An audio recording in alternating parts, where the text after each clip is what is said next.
Bombolulu Workshop a été créé pour soutenir les personnes invalides. En Afrique et au Kenya, quand les enfants naissent avec des handicaps, les locaux considèrent ces enfants comme mauvais, portant malheur. Donc ils n'exposent pas ces enfants. Alors ils les cachent ou les tuent, car ils considèrent qu'ils apportent malheur à leur famille. Donc, la majorité de ces enfants ne sont pas envoyés à l'école, ne bénéficient pas d'une éducation. Certains d'entre eux grandissent sans avoir eu la possibilité de bénéficier d'une instruction et ils finissent par devenir mendiants dans la rue. Bombolulu a été créé pour aider ces personnes, car nous considérons qu'ils ont d'autres capacités. Ils ont une invalidité, mais également des capacités pour faire des choses si on leur en donne les moyens pour développer ces capacités et leur permettre de travailler et de vivre décemment. Donc, aujourd'hui, nous avons 90 artisans qui sont permanents, mais nous avons également 50 à 60 employés qui sont sous contrat temporaire. Aujourd'hui, Bombolulu est composé de 90 artisans, mais il y a aussi la structure managériale qui inclut également des personnes handicapées. Ils font partie du management car ils ont été promus à ce niveau de management. Nous sommes environ 7. À Bombolulu, donner du pouvoir aux femmes est une priorité pour nous. Peut-être que c'est pour cette raison que je suis directrice dans cette organisation. Dans l'équipe de management, le ratio entre hommes et femmes est de 70% de femmes et 30% d'hommes. Au niveau des artisans, c'est 50-50.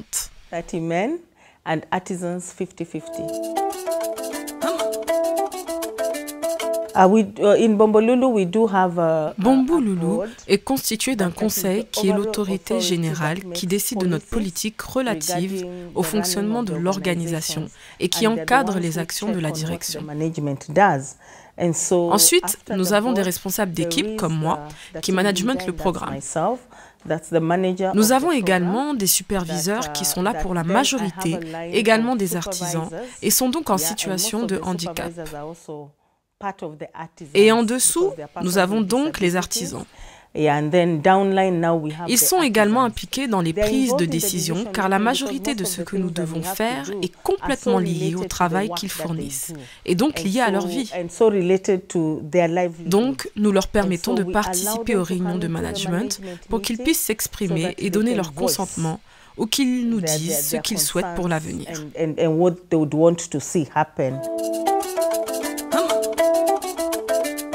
Bombolulu Workshop est divisé en 4 différents ateliers de production et nous avons 4 différentes lignes de production.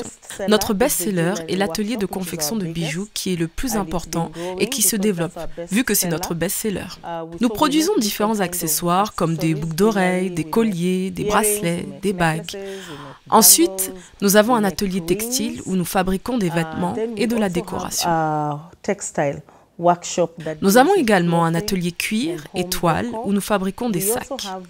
Nous fabriquons également des couvertures, des nappes pour des restaurants et hôtels. Il y a énormément d'hôtels et de restaurants à Mombasa, car c'est un centre touristique. Enfin, nous avons un atelier de sculpture en bois et sur os où nous fabriquons certains composants que nous utilisons pour les bijoux, mais nous fabriquons également des objets en os ou en bois. Dans l'atelier de sculpture sur bois, et à cause des problèmes de respect de l'environnement, nous n'utilisons que du bois de production durable et nous utilisons du bois de neem.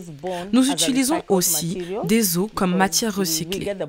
Nous récupérons ces os des animaux qui ont été abattus. Nous utilisons ces matières car nous ne souhaitons pas que les gens détruisent des arbres qui ne repousseraient pas. Considérons que l'environnement est très affecté et que le Kenya a également été affecté ces temps-ci parce que les hommes ont détruit les forêts qui devaient contribuer à lutter contre le changement climatique. Donc, dans le cadre du commerce équitable, nous disons aux gens qu'il n'y a que certaines espèces d'arbres et de bois que nous pouvons utiliser.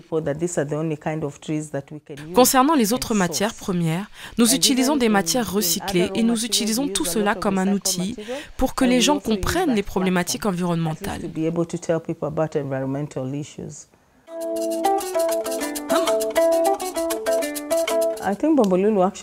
Je pense que Bombolulu Workshop vient en aide et supporte les artisans.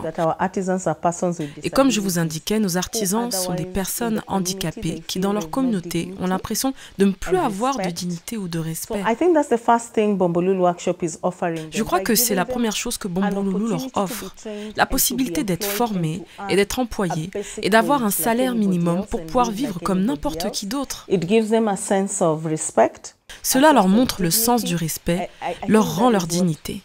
Je crois que c'est cela qui nous motive et qui fait qu'on a envie de continuer ce qu'on fait. Donc nous leur offrons un emploi, mais également un logement et une couverture médicale. Et nous les formons pour renforcer leurs capacités. Nous leur donnons aussi des subventions pour des écoles, car notre souhait est que leurs enfants aillent à l'école. Il faut qu'ils comprennent que bénéficier d'une éducation est important. Voilà, ce sont les avantages que nous offrons à nos artisans.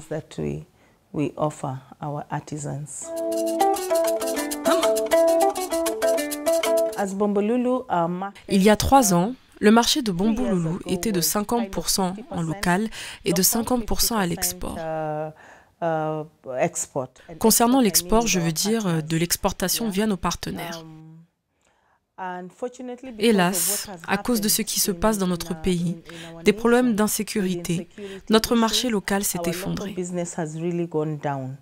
Donc aujourd'hui, 75% de notre marché repose sur nos partenaires commerciaux dans le Nord et 25% en local. Si les choses changent, nous pourrions retourner à 50-50. Nous travaillons beaucoup avec des partenaires du commerce équitable à hauteur de 95% de nos ventes et 5% qui sont hors commerce équitable, qui sont de petits acteurs sur le marché local.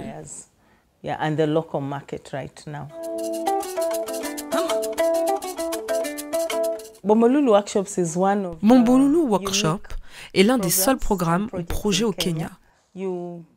Si vous regardez autour de vous, vous ne trouverez pas de projet de ce type. Et Bombolulu a un nom et constitue une marque au Kenya. Et donc, nous utilisons cela pour nous faire entendre et parler des problématiques des handicapés. Nous faisons cela à notre niveau, mais également au niveau national. Actuellement, le gouvernement parle justement des problématiques pour les handicapés. Ils ne font pas encore suffisamment de choses, mais ils en parlent et ils commencent à créer des structures pour accueillir ces personnes. Donc oui, nous sommes les voix qui parlent pour les personnes handicapées.